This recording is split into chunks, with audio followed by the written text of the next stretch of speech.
Hey folks, welcome to the channel and thanks for stopping by.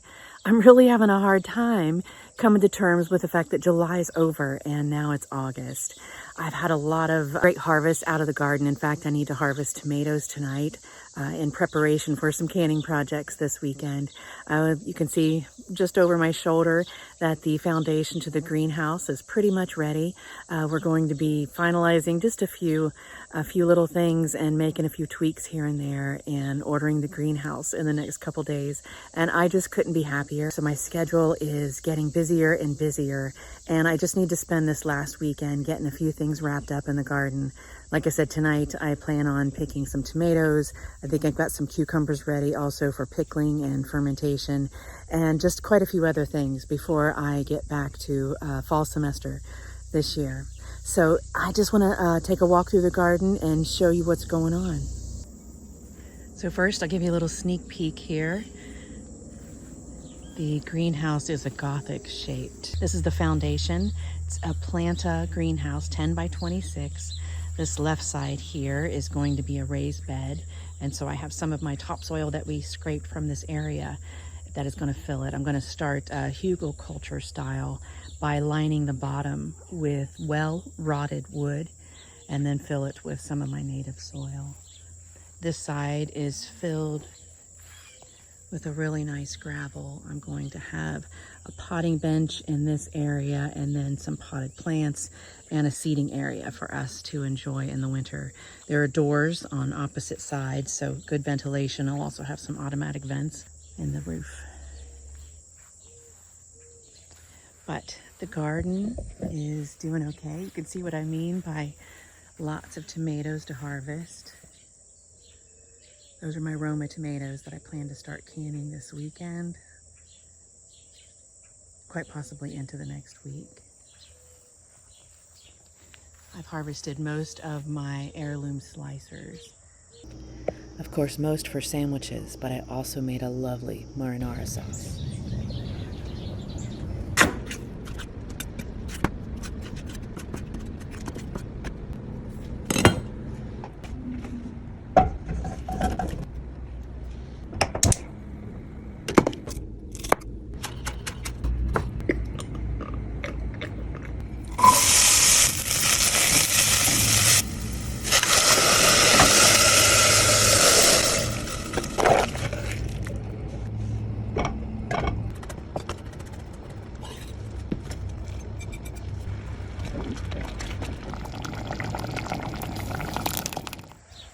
The heat sort of zapped their blooms there for a while, but they're starting to snap back. I've got the Mexican sunflowers, a favorite of pollinators. In these two front beds, I have calendula and chamomile and just a few sunflowers. Same thing here. We've got peppers over on this side.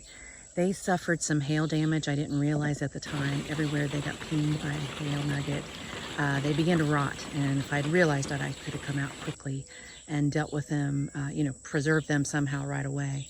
But I missed that opportunity. Cucumbers are doing pretty well up the trellis there. I noticed that plants that are growing near these marigolds tend to do a little better, pest and disease resistant. So I'm going to continue that habit. These are the beds I harvested onions from.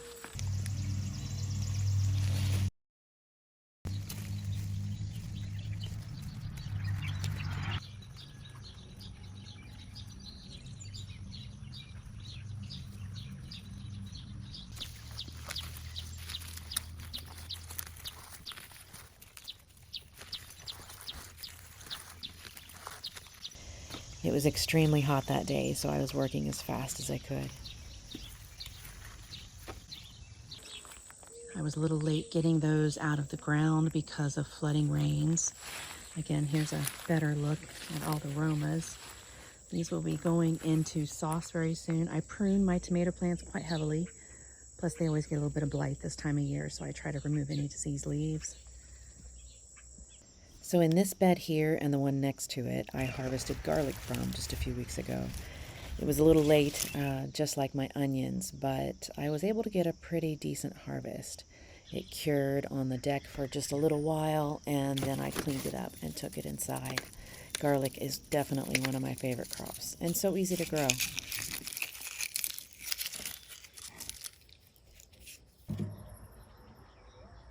So this was an experiment this year. This bed here, these 2 tomato plants, and then right across from these 2 tomato plants.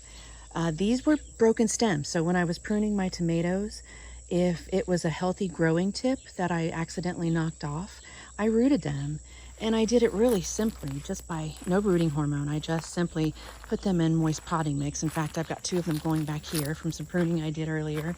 Wilt like this for a little while, and then before you know it, they will be big plants. And that's exactly what I did.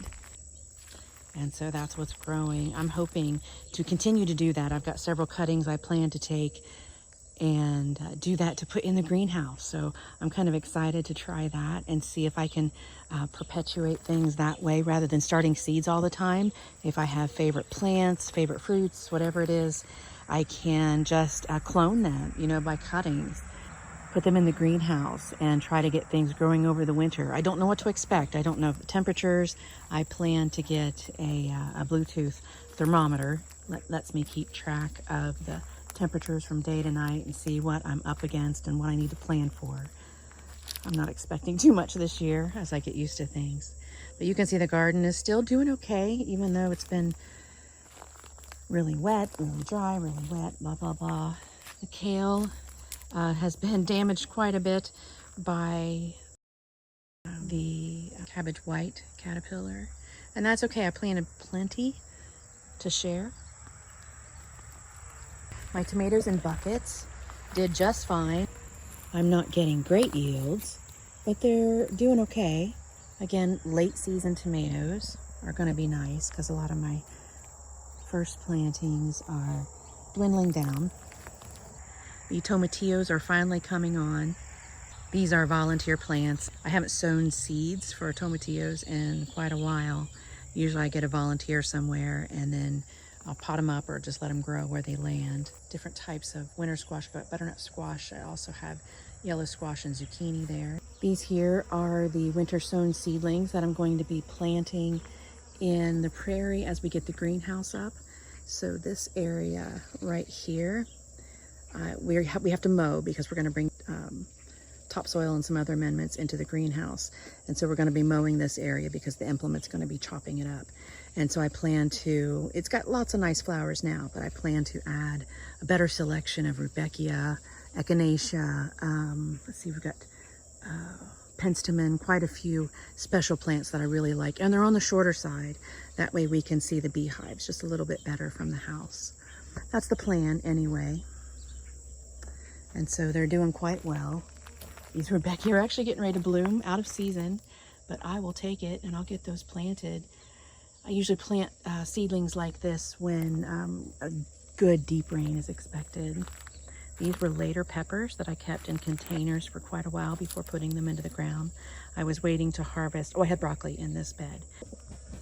And so just beyond these seedlings, we have the containers where I had planted potatoes along with garden debris and some compost, some free stuff. And I had a really nice harvest on those potatoes. These are perfect. What all the buzz was about. The bees need water too. I have quite a few kale right there that I'm going to be either fermenting or freezing, I'm not sure. The insects don't tend to mind the ruffled purple variety. You notice that the lacinato right here is all chewed up, but nothing seems to mind it. And I think I read that it's the anthocyanins, the pigments responsible for this real pretty purple color.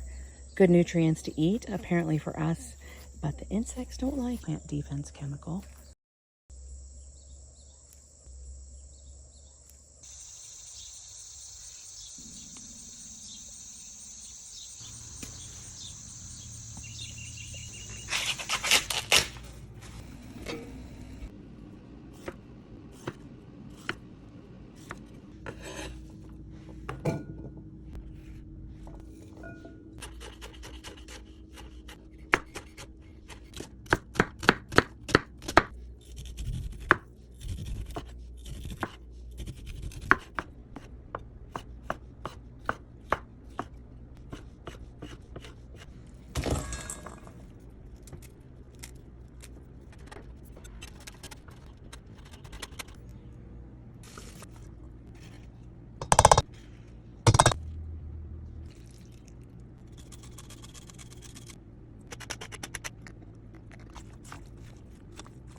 And so I am going to get busy harvesting these tomatoes.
No, these are not for you.